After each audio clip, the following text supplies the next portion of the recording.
মানুষ যখন অসহায়ে পড়ে, জোড়হাত করে বলে, "আমার কাছে কোনো টাকা নেই। আমি খুব অসহায় হয়ে পড়েছি।" সেই মানুষটাকে পরে নির্মম অত্যাচার, অবিচার, অকথ্য ভাষায় গালাগালি দেয়া, সেটা একটা অবিচার হয়ে যায়। সেটা কোনো মানুষের কাজ হয় না।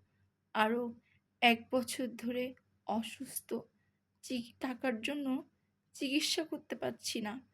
বগলের তলে টিউমার। আমি বাঁচব কি মরব নিজেও জানি না। ২ টো বাচ্চাকে নিয়ে আমি খেয়ে না খেয়ে অসহায়ের মতো জীবনযাপন করছি। আপনারা আমার পরে এতটা অবিচার হইয়েন না।